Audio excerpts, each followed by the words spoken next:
Well, why would I want to do that? These are emotions that I've been trying to not feel for my whole life. What is the benefit of doing this? And so maybe you can just speak to it. Absolutely. Completely understandable. There's a reason why I spent 30 years on my spaceship.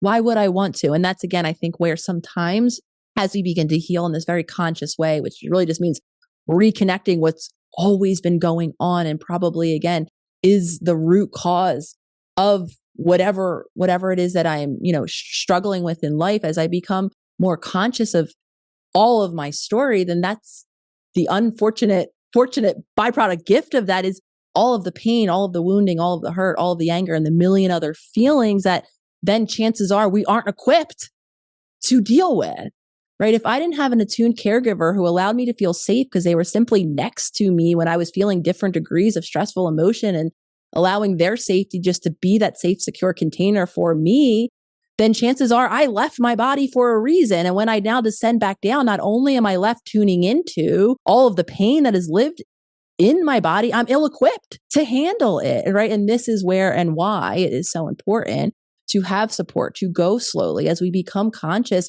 we really are opening up our awareness to deep, deep-rooted pain. And that's when it becomes so easy to shift right into those old ways that I've been dealing with it. So why would you is because even if you're not looking at it, it is still there. It's driving your behaviors, and it's going to drive your behaviors at a time where you don't have control. And likely you're already living the byproducts of that day in and day out. So why we would want to do it. And again, this is what I was starting to say earlier, is a lot of times as we begin to heal, become more conscious, we feel like we're going backwards, right? We feel like we're not actually healing at all because I feel worse than I did, or maybe I'm more aware of how stuck and dysfunctional some of my habits are. And that might feel terrible.